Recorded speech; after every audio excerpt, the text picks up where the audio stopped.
붙잡아 주시고 말씀에 태어날 때 하나님께서 사용하셔서 마른 뼈들이 군사가 되는 놀라운 기적 역사가 일어나게 하여 주시옵소서.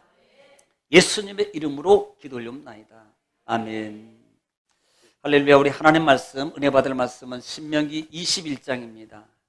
신명기 21장 1절 말씀부터 9절 말씀까지 우리 믿음으로 합독하고 은혜 받고 복 받겠습니다. 구약 성경 293면이 되겠습니다.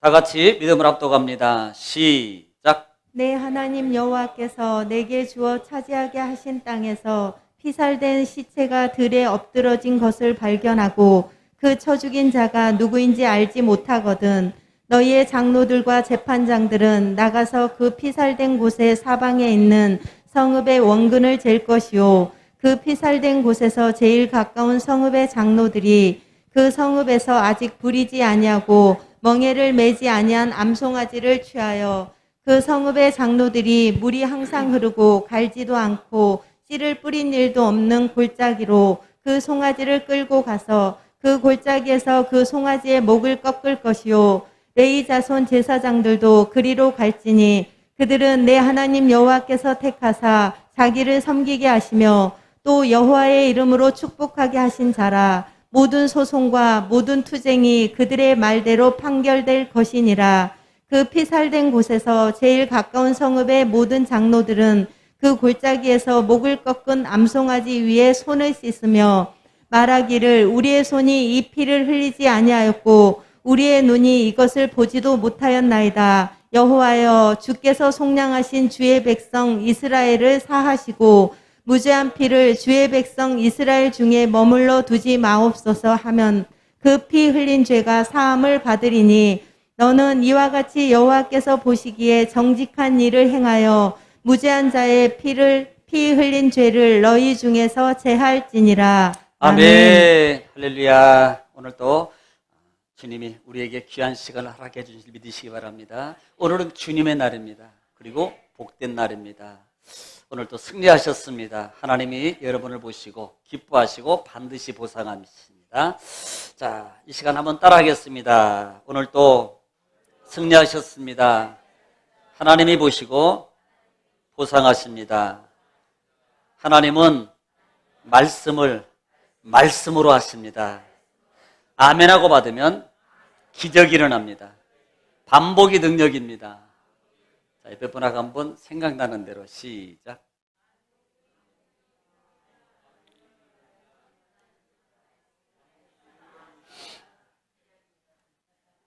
안 되면 기적의 주인공이십니다. 하나님이 도우셔서 잘 됩니다. 더 잘 될 겁니다.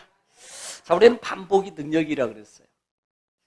우리가 반복하는 것은 너무나도 중요합니다. 왜냐하면 반복하지 아니하면 우리는 전문가가 될 수가 없어요. 우리 권사님 중에서 67세의 면허증을 따신 분이 계세요. 왜 그 자동차 운전 면허 가르치는 분이 뭐라고 말했냐면, 아니 이 나이에 왜 따세요? 이 나이에 뭐하러 따세요? 이래요. 사실이 그렇거든요. 그 연세에 이제는 70대가 다 돼가면 우리나라에서 60대, 70대 다 되면 나라에서도 제도가 있잖아요. 면허증 반납하면 돈 준다고. 뭘 의미해요? 이제는 그때 되면 이제는 좀 내리로 내는 거예요. 왜? 많은 문제들이 일어나거든. 그런데도 그 연세에 면허증을 도전하고 그 다음에 합격을 했습니다. 우리 권사님뿐만 아니라 그 더 넘으신 세상에 이런 일이라든지 이런 데 보면은 그보다 더 많은 연세 많은 분들도 면허증을 이렇게 취득하는 그런 우리가 매스컴을 통해서 볼 수 있었습니다. 사실 우리가 그게요. 그 연세에 그 상황에 되었을 때에 우리는 보편적으로 일반적으로는 그래요. 안 돼. 왜? 나이 먹어서 안 돼. 안 돼. 이제는 기억력이 안 되잖아. 그러니까 안 돼. 왜 안 돼? 힘이 없잖아. 그래서 일반적으로는 다 안 된다 그래요. 이게 일반적인 생각이에요. 그런데요, 사람에게는, 우리에게는 무한한 능력이 있어요. 아무리 안 돼도 반복하고 또 반복하고 또 반복하면요, 나도 모르게 배게 돼 있어요. 나도 모르게. 자, 제가 물어볼게요. 여러분 혹시 드라마 보시나요? 혹시 애우시나요? 내용을? 애울라 그래서 애우나요? 그거 희한해요. 아니, 이건 젊은 사람이든 연세 드셨던 분이든요, 이건 무관해요. 어쩌면 그렇게 책을 읽고 그 내용을 가지고 요약해서 말하라 그러면 못하는데, 연속극의 내용은요, 이미 한 주간 지난 내용도 다 기억하고 절절절절절절. 왜 그럴까요?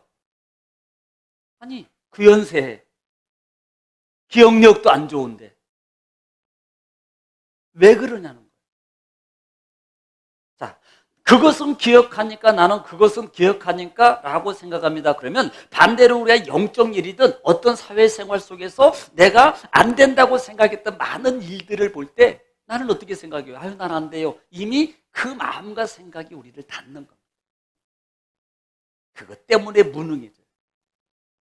도전 정신이 없어집니다. 또 소극적인 자세는 모든 매사에 내가 선호하지 않는 그와 같은 많은 일들에 대해서는 우리가 소극적인 대처자가 될 수밖에 없다는 거예요. 그러나 믿음의 영적 사람은 반복해야 돼요. 반복. 자꾸 반복해야 돼요. 이게 시편 1편 1절로 2절과 3절의 결과입니다. 복 있는 사람은 여호와의 말씀을 즐거워해요. 그 말씀을 뭐하러? 주야로. 주야로 하시죠? 주야로. 3절의 축복을 원하세요? 그러면 주야로 반복해야 돼요. 주야로. 3절의 축복을 원하시면 주야로 반복해야 됩니다. 여러분, 반복이 반드시 능력이라는 말의 의미를 우리는 해보면 알게 되어 있어요. 안 하니까 안 되는 거예요. 자, 우리는 지난 시간에 20장 말씀을 통해서 신명기 계속, 제가 이번에 어젠가 저희 유튜브 방에다가 말씀을 모아놨어요. 레위기, 그 다음에 민수기, 출애굽기를 모다 보니까 없는 부분이 있어서 안 모아놨고요. 일단은 레위기하고 민수기만 강의한 것을 지금 올려놨고, 신명기는 끝나면 또 모아서 올릴 겁니다. 자, 우리가 20장 말씀을 통해서 우리는 은혜를 나눠봤는데요. 20장의 내용은 어떤 거였어요? 기억해야 될 단어가 뭐라 그랬어요? 나는 누구다? 나는 누구다? 나는 군인이다. 나는 군인이. 20장에서 우리가 기억했던 전제가 이것이 없으면 안 됩니다. 자, 우리는 보편적으로 이렇게 말해요. 자, 믿는 사람들에게 흔히 말하는 단어가 뭐예요? 나는 예수 믿어. 그리고 더 나가면 나는 예수님의 자녀야. 또 하나는 나는 예수님의 백성이야. 하나님의 백성이라고 말해요. 거기까지는.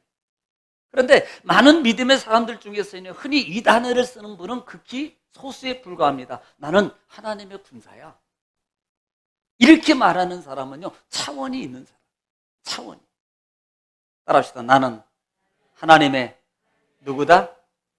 군사야. 근데 군사가 그렇게 패기가 없어도 되겠습니까? 군사는 막 아자! 해가지고 막 하나 둘 해야 되는데, 나는 하나님의 군사입니다. 이 패잔병 수준. 하나님의 군사예요. 그러니까 군인은요, 이미 우리가 이스라엘 백성들이 하나님이 출애굽을 시작해서 아브라함과 그 다음에 이삭과 야곱에서 12지파를 형성하고 12지파에서 이스라엘로 바뀌어지고 나라가 형성돼요. 그 나라가 형성되면서부터 하나님은 이스라엘 백성들의 명칭을 뭐라고 불러요? 이스라엘이라고 부르기도 하고, 또 하나는 내 백성이라고 불렀어요. 그런데 그 내 백성으로 불렀던 이름이 언제 바뀌어요? 언제? 출애굽 뒤에, 출애굽 당시에 6장에 보면은 하나님이 이스라엘 백성들의 명칭을 바꿔주는데 그게 군대라고 말해요. 내 군대를 이렇게 말해요. 그리고 하반절에는 여호와의 군대다 이렇게 표현합니다. 그러므로 하나님이 왜 이스라엘 백성들을 애굽에서 출애굽시키면서 명칭을 군사로 바꾸냐는 겁니다. 그리고 광야를 통해서 했던 과정이 뭐예요? 훈련이요. 광야를 통해서 이스라엘 백성들이 민수기 전장의 훈련입니다. 뭐로? 군사로 훈련이에요. 그러면 그 군사는 20대 이상만 된 게 아니고요. 어린아이부터 모든 하나님의 백성은 다 군사입니다. 그러므로 우리는 그 이후에 우리 신앙의 삶의 모습 속에서 신약 시대에 오셔도 예수님 이후에도 바울 사도가 강조하는 것 중에 하나가 뭐냐면 군병이라는 단어입니다. 주의 병사로 모집당했다는 거예요. 병사로. 그러면 이렇게 물어보면 군인은 뭐 하는 겁니까? 군인의 목적이 뭐예요? 군인의 목적은 싸움이에요. 군인은 그냥 뭐 이름만 받고 그냥 그 명칭만 가지고 군대 입대해가지고 그냥 있다가 그냥 오고 있는 게 아닙니다. 군인은요, 군사로 부름을 받는 그 순간에 그 군인은 목숨을 나라에 내놓는 거예요. 뭘 위해서? 싸움을 위해서 내놓는 거예요. 그리고 그 군사는요, 훈련을 통해서 뭐 6주인가 6주 정도 받을 거예요. 6주 훈련을 거치고 6주 훈련. 약 한 8주나 6주 훈련 거치죠. 6주 훈련을 거치고 자대 배치 받아서 또 다시 훈련하고 그 다음에 또 거기 또 훈련하고 거기서 또 복무하다가 또 특별히 또 훈련 기간을 두면 또 가서 훈련해요. 이유가 뭡니까? 싸워서 이기기 위한 거예요. 싸워서 이기기 위한 거예요. 그러니까 우리가 신앙의 사람이 살면서 나를 군사로 여기지 않는 거예요. 그래서 나는 늘 싸우려고 하잖아요. 우리는 계속 싸워요. 계속. 자, 그래서 나는 여호와의 군사다라는 부분을 20장에서 명심해야 된다. 그리고 이 군사는 특별히 20장에서 처음으로 시작하면서 말하는 단어가 뭐였어요? 너희는 두려워하지 마라. 겁내지 마라. 놀라지 말라. 무서워하지 말아라. 군사는요, 두려우면 안 되는 거예요. 그런데 이 말은 여러분 두려움이 전혀 없기 때문에 두려워하지 않는 것이 아니고 사람이라 다 두려워요. 그런데 그 두려움을 극복하는 겁니다.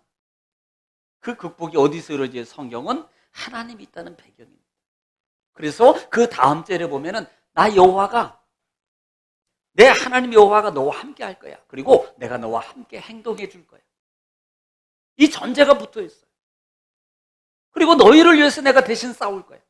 그리고 혹시 너희가 어려움 가운데 있으면 내가 너를 구원해 줄 거야. 그러므로 어떻게 하라? 너희는 두려워하지 말아란 말이에요.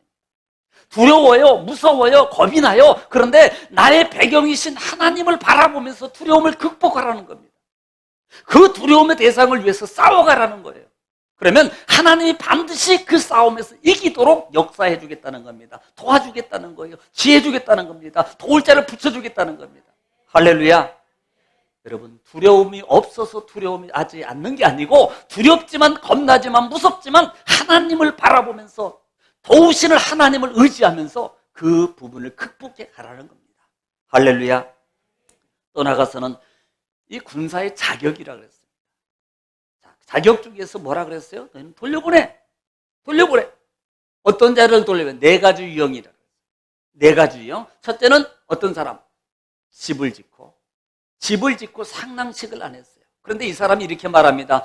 내가 혹시 전쟁에 나가서 내가 죽으면 저 집을 다른 사람이 차지할 거야. 이것은 뭐예요? 염려입니다. 두 번째 유형은 뭐예요? 두 번째 유형.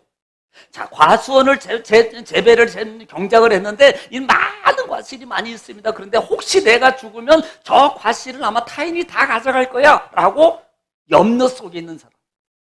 또 하나는 약혼을 했는데 아직 결혼 안 했어요. 그런데 내가 만약에 죽으면 내가 사랑하는 저 여인을 다른 남자가 차지하게 될 거야. 그 염려 속에 사로잡혀 있는 사람. 네 번째 유형은 뭐예요? 마음속에 근심이 있는 사람, 두려움이 있는 사람들은 돌려보내라 그럽니다. 자, 우리는 이 말씀 속에서 우리가 기억해야 되겠습니다. 어떻게 보면 이것이 우리가 살아가면서 싸워야 될 영적, 즉 육적 잣대 속에서 영적 관계 속의 싸움의 유형들이에요. 염려와 근심입니다. 공통적인 단어는 염려예요. 걱정입니다.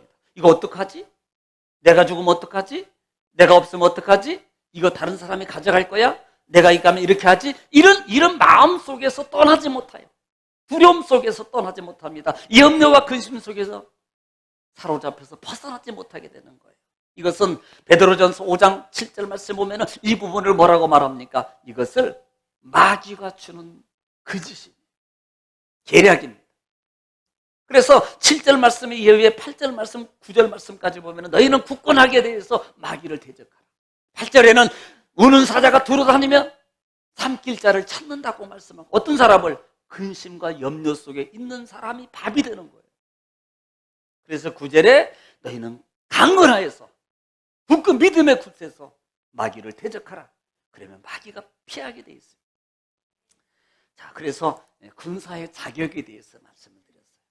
또 하나는 너희가 전쟁을 할 때, 자, 20장 지금 얘기하고 있는 거예요. 전쟁을 할 때 너희는 뭘부터 선자라? 화평을 선포하라 그랬습니다. 그리고 그 화평을 선포할 때에, 그 선포할 때 받아들이면, 순종하면 그들에 대해서는 사람을 죽이지 마라. 그냥 다스림 정도로요. 그러나 반대로 받아들이지 않으면 남자는 다 죽여라. 그리고 아이와 여자는 종으로 삼던 너희 전략물로 삼아서 너희가 누려라고 말하겠습니다. 그런데 이 부분을 우리가 명심해야 될 것은, 지금 이스라엘 백성들이 가나안 땅에 들어가는 지금 상황이 있습니다. 그러면 우리가 생각할 때, 가나안 땅에 있는 그 7 족속을 향해서 하나님이, 야, 너희 들어갈 때, 전쟁할 때, 들어가면 차지할 때 먼저 화평을 선포하고 그들에 대해서 순종하면 그들을 살려주고 수용하고 이렇게 하라는 말씀이 아니라 그랬어요. 가나안 족속만큼은 호흡이 있는 것마저 다, 모든 것을 다 제거하라. 지금 말하고 있는 부분은 가나안 족속 외에, 그러니까 서쪽 부분에 있는 암몬, 에돔, 모압 이런 지역에 있는 지역이에요. 이런 족속에 대해서는 너희가 화평을 먼저 선포해라는 거예요. 가나안 족속은 다 멸하지만 그 외의 족속은 너희가 화평을 선포하라. 화평을 선포하라. 이 부분에 대해서 말씀을 드렸습니다.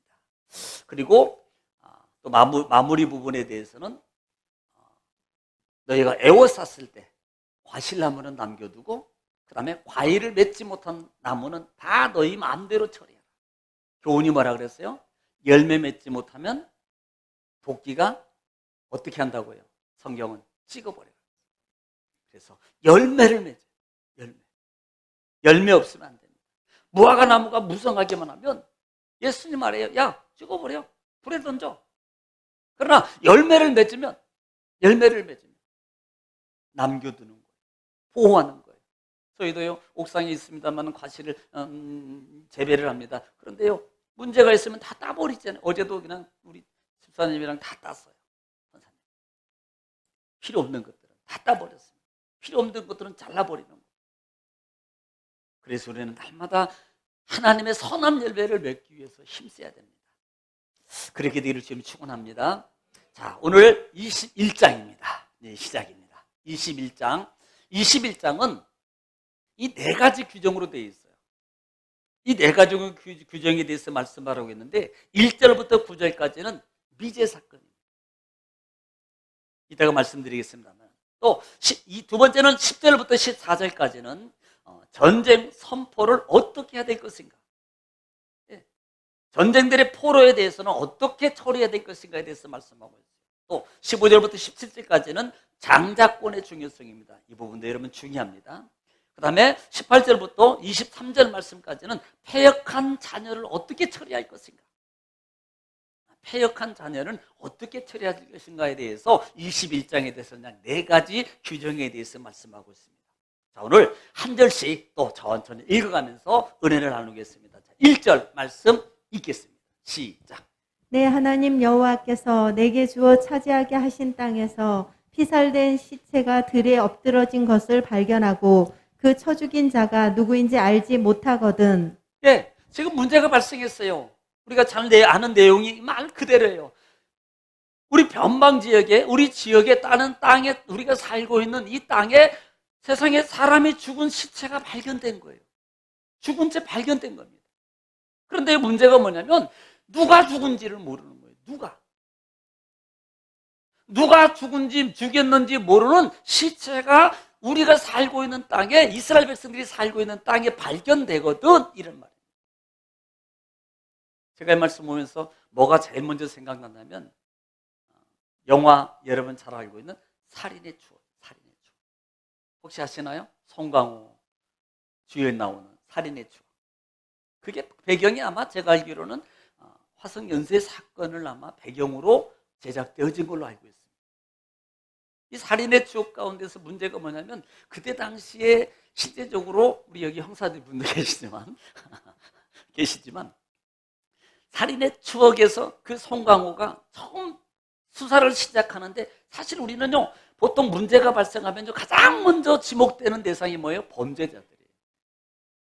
왜? 재범 우려가 많거든요. 또 가까운 지역에 있는 자들. 그래서 살인의 추억에도 보면은 억울한 사람이 누명을 써요. 억울한 사람이 매 맞아요. 네가 그랬잖아. 불어. 네가 그랬잖아. 심지어는 참 억울한 일들이 얼마나 많냐 이 말이에요. 그 문제뿐만 아니라 우리나라에도요 억울한 누명을 쓰고 수년이 수십 년이 지난 이후에 누명을 벗고 보상도 못 받고 정말 그 억울함 속에서 겨우 누명 벗은 것에 감사하면서 나오는 그런 사건들이 정말 얼마나 많이 매스컴을 통해서 나오냐 이 말이에요. 지금 사람이 죽었는데 누가 죽었는지 모르는 거예요. 자, 그런 일들이 발생했다 이 말입니다. 그렇게 할 때 어떻게 처리해야 되느냐라는 부분이에요. 자, 2절 읽겠습니다. 2절 시작. 너희의 장로들과 재판장들은 나가서 그 피살된 곳의 사방에 있는 성읍의 원근을 잴 것이요. 자, 사람이 죽었어요. 그러면 그 사람이 죽어있는 시체, 지목 장소로부터 가장 가까운 거리에 있는 족속, 가장 가까이 있는 족속, 거리를 재는 거예요. 야, 니네 동네, 이쪽 동네에서 거리를 쭉 재가지고 지금이야 뭐 거리 뭘로 쟀는지 모르겠어요. 발로 쟀나? 한 발짝, 두 발짝? 그래서 가장 가까운 곳을 잴 것이요. 가까운 곳을 재요. 왜 그럴까요? 어떻게 보면 뭐 상식적으로 우리 보편적으로 범죄 심리학으로 보면 가장 가까운 쪽에서 저지를 확률이 많다는 거예요. 근데 반대로 보면 머리가 지능이 있는 사람은 반대로 가장 가까운데 주목받을 걸 생각하고 먼 데 있는 쪽에서 이렇게 올 수 있는 거죠. 그렇죠? 그런데 성경은 가장 가까운 이 거리를 재라는 거예요. 거리를.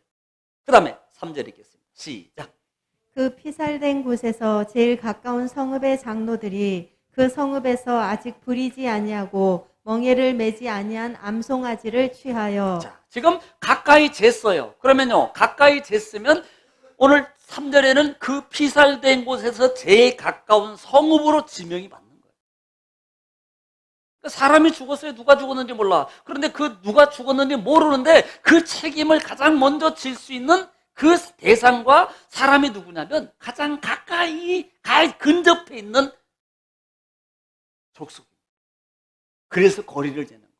그리고 그 가까이 있는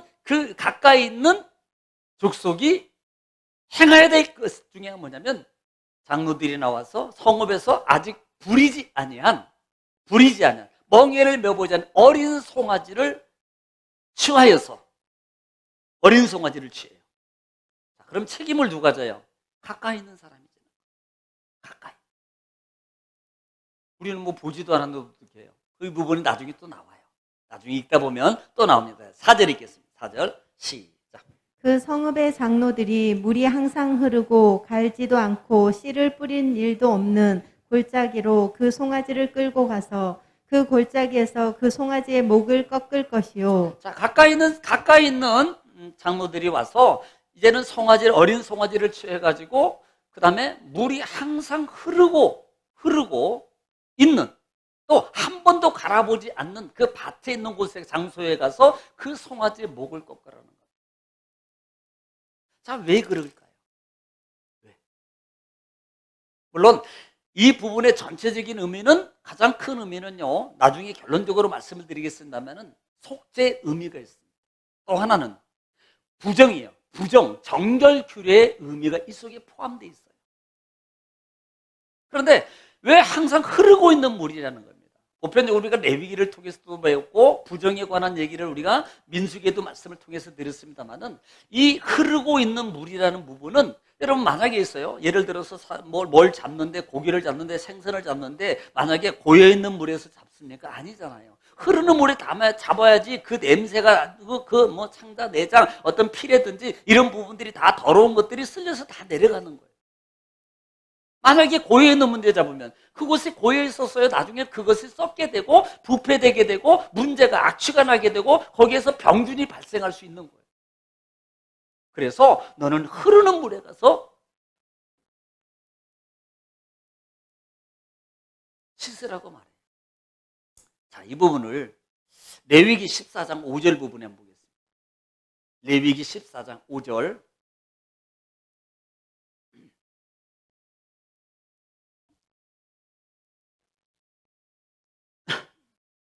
시작. 제사장은 또 명령하여 그 새 하나는 흐르는 물 위 질그릇 안에서 잡게 하고, 자, 질그릇 안에서 흐르는 물에서 잡아요. 짐승을 잡고 새를 잡는데 흐르는 물에 질그릇 안에서 잡으라는 겁니다. 이게요, 깨끗함도 의기하고 그 다음에 부정된 것을 흘려보내는 거예요. 잡을 때 더러운 것들이 씻어서 나가는 겁니다. 자, 어떤 빨래 빨러 간다고 칩시다, 여러분. 자, 여러분들이 지금이야 그럴 일 없겠지만 옛날에는 빨래를 빨아요. 빨래를 빨면 우물이 있는 데서 빨면 우물을 퍼가지고 빨래를 빨면 부으면 그 물이 흘러내려가요. 또 옛날에 또 하나는 과거에는 냇가에 가서 빨았어요. 그 이유가 뭐예요? 만약에 흐르지 않는 물에서 빨으면요, 그날 빨고 끝이에요. 왜? 그 물은 더러워서 다음에 못 씁니다. 다음에 빨래 못 해요, 그곳에서. 그러나 흐르는 물에서 하면은 언제든지 가서 빨래를 해도 거기는 깨끗하게 돼요. 부정을 깨끗이 씻는 의미 속이 그 속에 담겨져 있는 거예요. 깨끗함입니다. 자, 레위기 15장 3절도 있겠습니다. 15장 3절. 시작. 그의 유출병으로 말미암아 부정함이 이러하니 곧 그의 몸에서 흘러나오든지 그의 몸에서 흘러나오는 것이 막혔든지 부정한즉, 네, 부정한 자가 이제는 정결하게 돼서도요, 그가 하는 것 중에 하나가 뭐냐면 옷을 빨고 몸을 씻는 거예요. 부정이라는, 근데 어디서 빠느냐? 흐르는 물. 고여 있으면 재발 유형이 많잖아요. 재발 유형. 자, 이런 부분들을 염두하고 성경을 보시면 되겠습니다. 5절 읽겠습니다. 본장 5절입니다. 본장 5절 시작.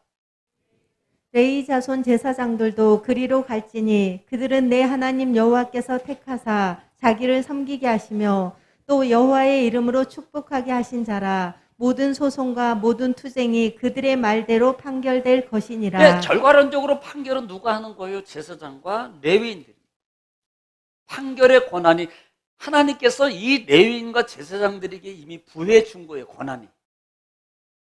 그래서 그들이 그곳에 가서 파견되어서 판결을 하라는 거예요. 자, 7절 읽겠습니다. 6절인가요? 6절 시작. 그 피살된 곳에서 제일 가까운 성읍의 모든 장로들은 그 골짜기에서 목을 꺾은 암송아지 위에 손을 씻으며, 예.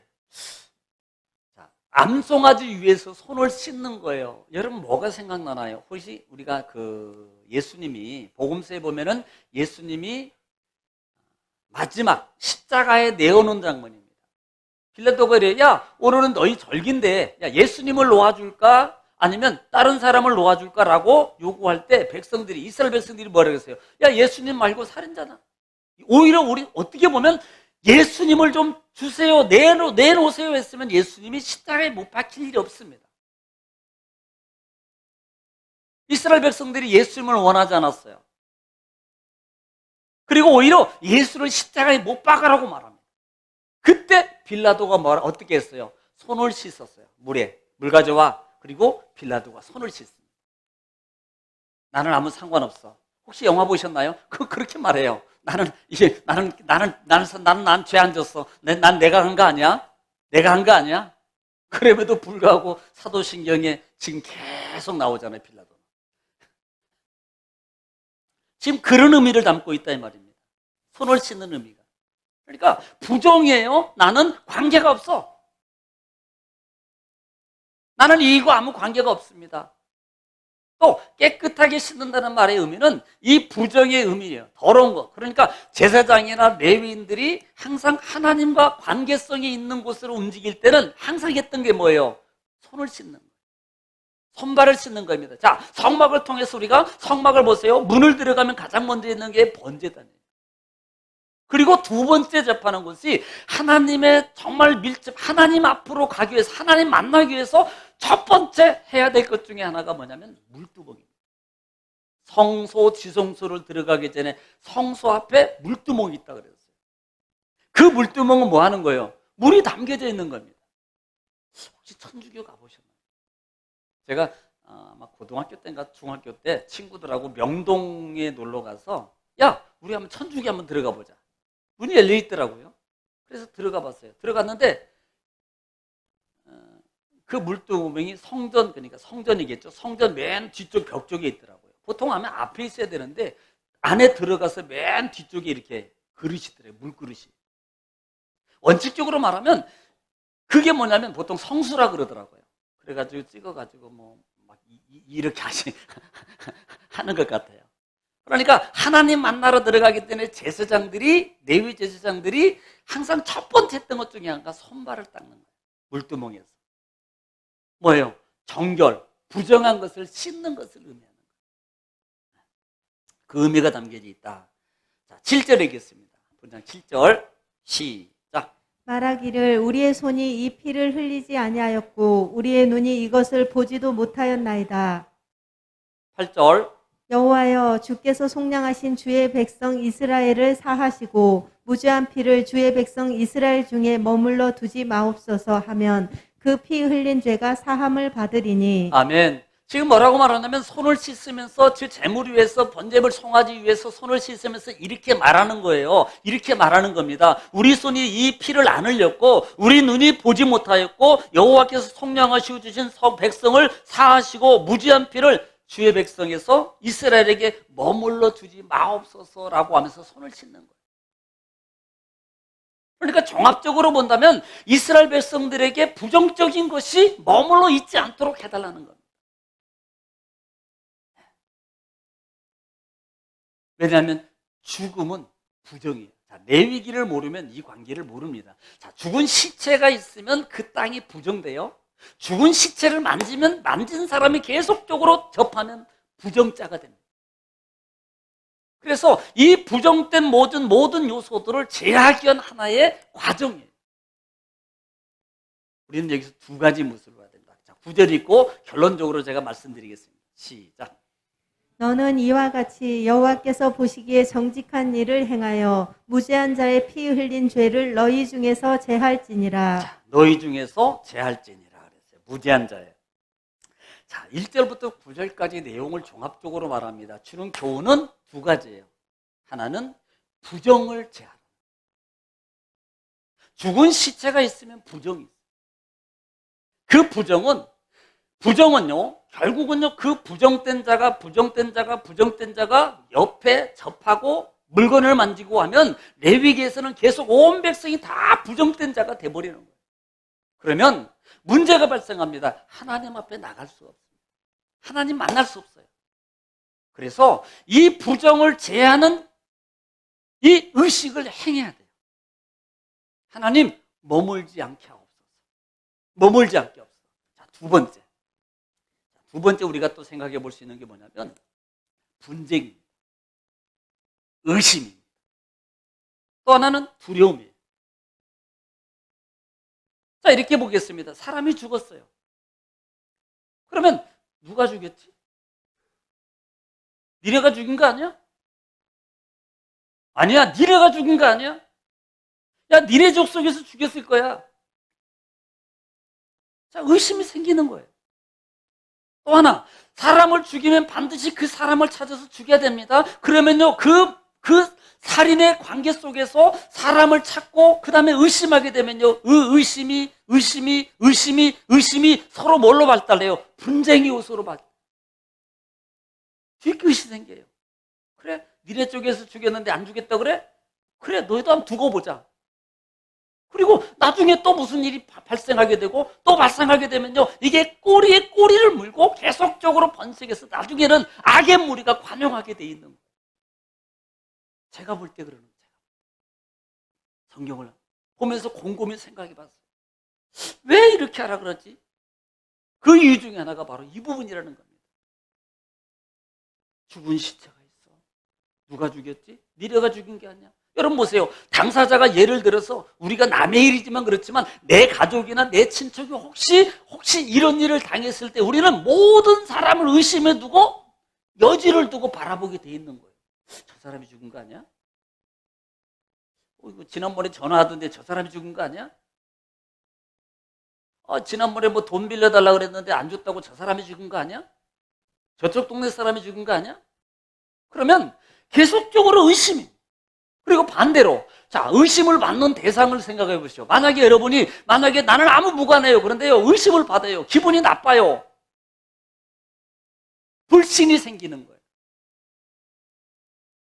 결국은 하나님이 너희가 누가 죽였는지 모르는 이 사건에 대해서 나타날 수 있는 또 하나의 요소는 부정적인 것을 제하는 의미도 담겨져 있고, 또 하나 그 속에 담겨져 있는 내용 중에 하나는 너희의 부정적인 관계 속에서 의심이나 분쟁의 요소가 있을 확률이 너무 많다는 거예요.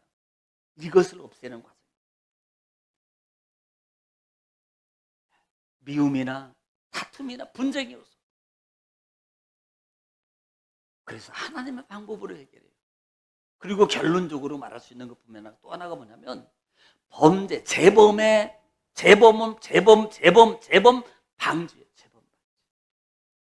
그러니까 아무도 없는 곳으로 가서 송아지를 꺾어요. 제사장들이 보고 장로들이 보는, 그 다음에 이 사건들이 온 상황에 가서 전가됩니다. 야, 그 송아지 잡아가지고 제사장 아무도 없는 데 가가지고 목을 꺾어서 죽이더라. 이게 뭐냐면 죄가 다 없어지고 끝난 것이 아니고 혹시라도 추후에 이 죽인 사람이 발견되면은 그렇게 똑같이 처벌을 받을 거예요. 경각심을 일깨워주는 거예요. 다시는 죄를 범하지 말아라. 똑같은 이런 일들이 일어나면 이런 송아지처럼 너도 죽을 수 있어.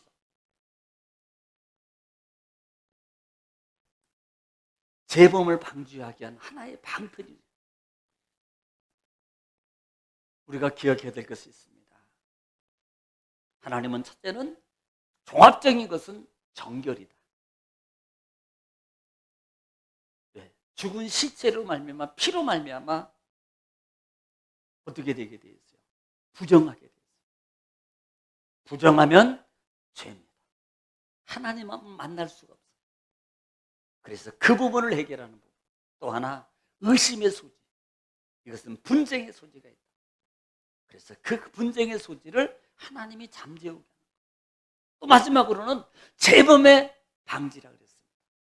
만약에 이 사람이 잡히면 끝난 게 아니에요. 보통 우리가 이 의식을 행했다 그래서 자, 죽인 사람이 나타났습니다. 그래, 이걸로 했으니까 그거 끝난 거야. 이게 아니라는 거예요. 이 의식을 행했어도 죽인 사람이 발견되면 반드시 이 사람은 죽이게 돼 있어요. 뭐처럼 송아지 죽이는 것처럼 죽일 수 있다는 거예요. 다시 죄 짓지 말아라. 오늘 하나님은 철저합니다. 우리 믿음의 백성들이 세상의 부정적인 요소 속에서 우리가 벗어나기를 원하고 그런 부분들이 우리 속에 물들지 않기를 원하는 거예요. 또 하나, 형제, 우애, 성도 모든 관계 속에서요, 서로 의심하며 그 다음에 미워하며 분쟁의 요소를 일으키지 말아라. 책임질 줄 아는 사람. 내가 근접해 있어요. 나하고 무관해요. 그러나 내가 책임지는 거예요. 그 부분에 대해서 책임지고 해결합니다. 하는 그런 일들을 우리가 해야 된다는 것입니다. 그래서 오늘 이 말씀을 기억하시고, 작은 말씀입니다만 이 속에 담겨진 내용이 의미가 있습니다. 자, 수요일부터는 또 이어서 포로로 잡힌 여인은 어떻게 해야 될 것인가. 그 다음에 장자는 정말로 중요합니다. 이 장자 부분도 아마 수요일 날까지 해서 마무리를 지을 겁니다. 그렇게 하시고 한 주간도 우리는 믿음의 사람입니다. 군사입니다. 그래서 싸워서 날마다 여러분 이기셔서 주의 군사로 승리자가 되기를 주님 축원합니다. 기도하겠습니다. 거룩하시고 자비로우신 아버지 하나님, 은혜와 사랑을 주님 감사합니다. 우리를 사랑하시고 또 말씀을 통해서 깨닫게 하시고 알게 하시고 인도하시니 주님 감사합니다. 주님 영광을 받아 주시옵소서. 하나님 21장을 통해서 미제의 사건을 처리하는 과정입니다. 우리 속에 하나님 부정의 요소가 없기를 원하는 하나님, 또 분쟁이나 의심의 요소 때문에 미워하거나 또 재범의 모습을 일으키는 이런 많은 일들이 없기를 원하는 주님의 교훈입니다. 그래서 이스라엘에서 악이 머물지 않도록 하기 위한, 또 무죄한 자가 피를 흘리지 않도록 하기 위한 재범의 방지를 위한 것임을 우리가 알았습니다. 하나님, 우리가 삶 속에서 정말 나도 모르게 때로는 정죄하게 할 수 있고 나도 모르게 무죄한 자에게 누명을 씌울 수 있습니다. 그런 눈으로 볼 수 있고 또 그렇게 말할 수 있는 우리의 모습입니다. 하나님, 그러지 않기 위해서 우리가 하나님 말씀을 기억하고 늘 하나님의 사랑으로 던진 세워가는 하나님의 사람, 성도의 삶이 되게 하여 주시옵소서. 한 주간도 승리하는 하나님의 성도 될 줄 믿습니다. 예수님의 이름으로 기도 올리옵나이다. 아멘.